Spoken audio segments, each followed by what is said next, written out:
Os tambores da libertação começaram a tocar e pela primeira vez em 800 anos, Joy Boy retornou.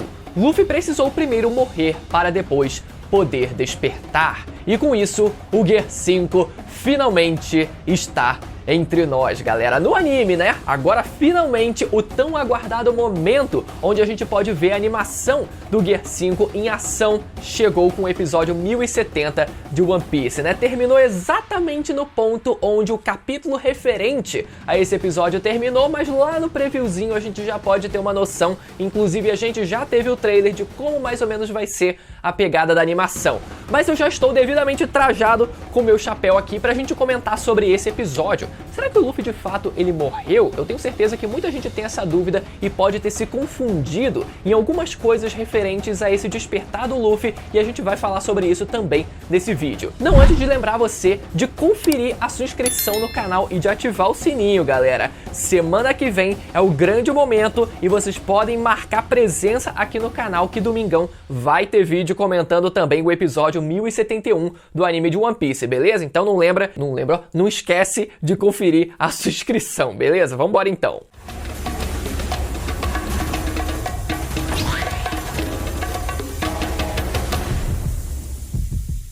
Vemos nesse episódio o Kaido completamente inconformado com a sua própria vitória. É muito engraçado como parte desse episódio também é dedicada ao próprio Kaido e a sua reação ao fato dele ter vencido, mas não da forma que ele gostaria de ter vencido, que foi através da interferência do homem. O maior funcionário público que esse mundo já conheceu, seja na realidade, seja na ficção. O seu nome era Guernica, que aceita o seu destino depois de ter interferido na luta entre eles dois e aceita ali, ó, só com a mãozinha, ó.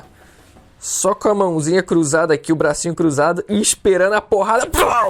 Meu amigo, a gente, inclusive, nem sequer sabe o que aconteceu com ele até hoje. Se ele tá vivo, se ele morreu, se alguém conseguiu resgatar o corpo dele, ou se ele só virou uma pasta tão grande que ele ficou praticamente irreconhecível no chão, sabe? Eu sei que na posição que ele tava, desse jeito, meu amigo, uma porrada vindo de cima já deve primeiro ter quebrado o pescoço dele. Enfim, é o que eu imagino. De qualquer forma, a gente vê o Luffy, obviamente, né, morto e começando a desinchar. É muito engraçado o detalhe na animação dessa parte que, enquanto o Luffy ele desincha, ele parece que na verdade tá inflando ainda mais pelo ângulo que o anime ele apresentou pra gente, né? Enfim, pequeno detalhe. Depois, a gente vê que o Kaido, ele até que supera bem rápido a sua própria vitória e chega até, né, dentro da caveira de Onigashima pra anunciar a morte do Luffy.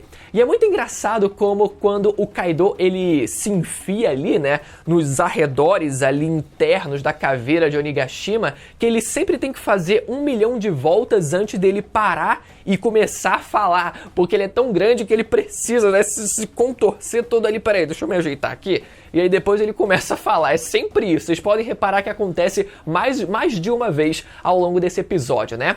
E ainda fica um pouco estranho também em relação à alternância do CGI com a animação 2D. Em alguns momentos funciona muito bem quando é uma passagem rápida ou bem distante do Kaido ali só se mexendo, né? Às vezes fica bastante imperceptível e isso deixa a coisa um pouco mais disfarçada, mas quando eles alternam e dão um foco muito grande no rosto do Kaido em CGI, já tira um pouco daquela atenção da gente pro episódio e a gente fica analisando, peraí, agora tá 3D, agora tá 2D, agora tá 3D, agora tá 2D. Mas enfim, o Kaido ele chega então e anuncia para todos que o Luffy ele morreu. E somado a isso, a gente vê também a frase do Trafalgar Law dizendo que a voz do Chapéu de Palha sumiu, e acrescentada também, antes inclusive, né, no episódio com o Momo tendo dito que não consegue mais ouvir a voz do Luffy.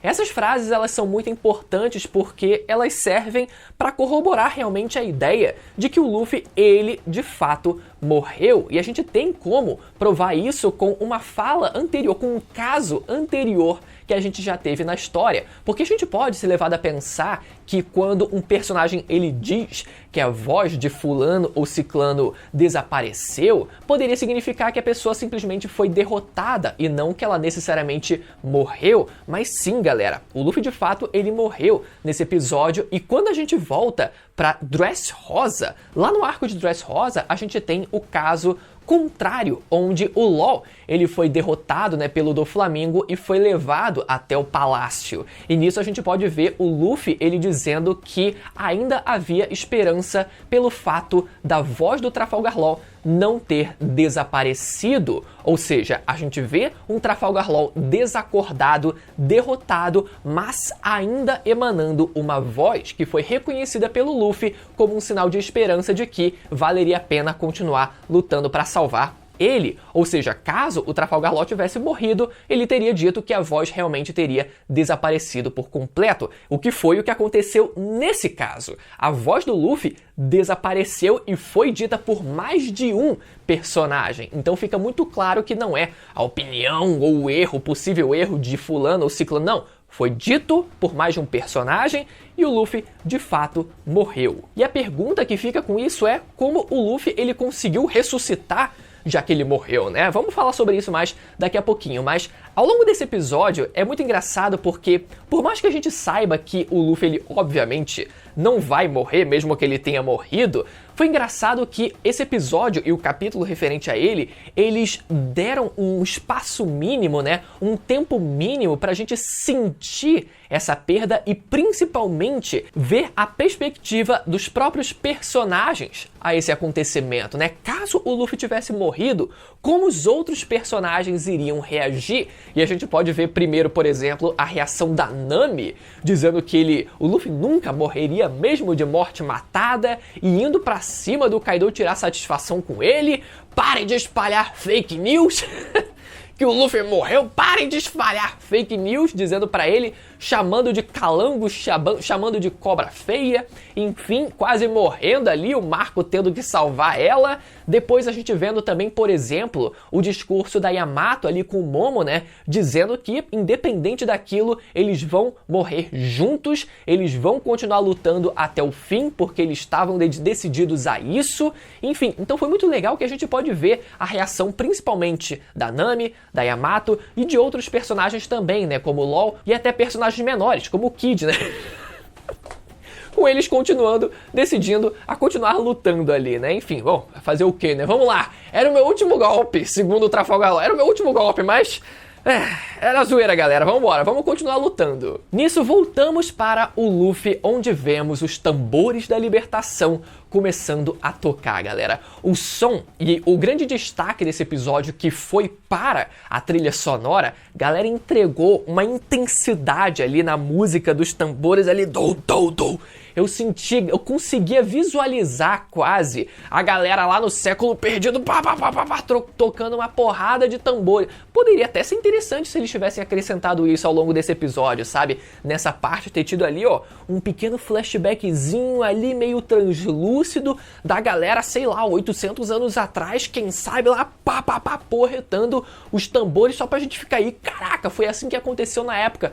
Enfim, viagem minha que eu pensei agora nesse momento, mas muita intensidade nos tambores. Foi engraçado, um detalhe que eu tenho a destacar aqui, foi engraçado que ao longo da música sendo tocada, a gente ouve uns sons de pratos, tipo... Tss, e eu fiquei pensando, 800 anos atrás já existia prato como instrumento musical ou algo parecido pelo menos? Enfim, achei engraçado isso. E com isso a gente pode ver a fumaça saindo do corpo do Luffy, o seu cabelo meio que derretendo ali, parecendo que ia se tornar uma geleia, e o seu sorriso clássico, né?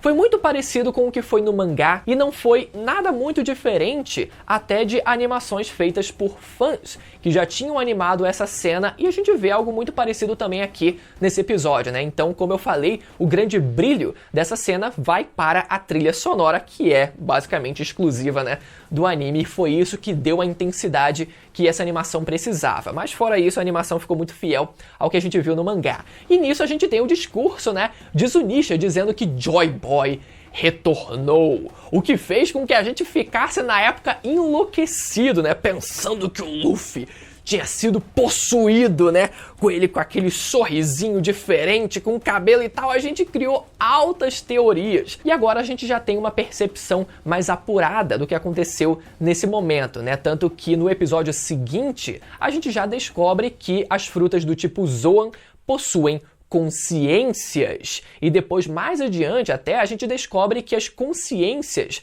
dessas frutas do tipo Zoan podem tomar posse do corpo das pessoas. As pessoas, os usuários de frutas do tipo Zoan, precisam dominar o poder da fruta para não serem dominados. E nesse momento, no caso do Luffy, o que parece acontecer é de fato a consciência, né? A persona que vem com a consciência da própria fruta se materializando ali, né? Vindo à tona e, digamos, tentando tomar posse ali do corpo do Luffy. Por isso que ele fica completamente insano daquele jeito, e depois ele parece dar uma leve estabilizada e passa a controlar melhor, né, o poder da fruta. Então quando o Zunisha diz que Joy Boy retornou, significa mais de uma coisa, né? Primeiro que a persona que vem com a consciência da própria fruta se materializou naquele momento e que a pessoa que herdaria a vontade de Joy Boy e assumiria esse título também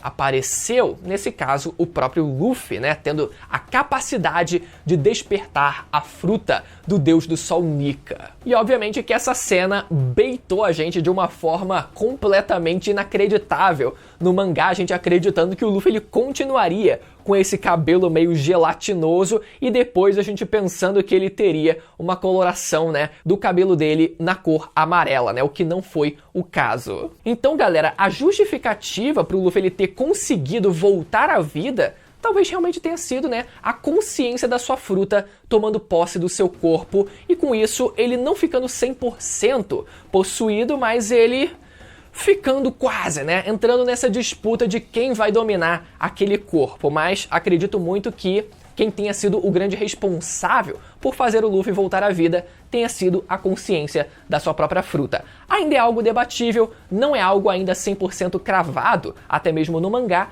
mas pelo menos essa é a interpretação que a gente pode fazer com as informações que a gente tem até hoje. De qualquer forma, como eu falei, animação muito simples, não tem muito o que dizer, o grande brilho vai para a trilha sonora e todo o episódio que também, né, trouxe pra gente a oportunidade de ver pelo menos a reação de toda a aliança à morte do Luffy, né? Na verdade, o episódio ele foi muito mais dedicado a isso do que ao Luffy no final do episódio. Lembrando que domingo que vem você tem um encontro marcado aqui no canal para conferir o vídeo falando sobre, finalmente, o Gear 5 animado. Mas se você quiser ver o vídeo onde eu falo sobre o trailer que a gente teve sobre o Gear 5 animado, e não só isso, mas também sobre o segundo trailer do live action de One Piece, você pode conferir o vídeo que vai aparecer desse lado da tela aqui, beleza? Até a próxima, tchau!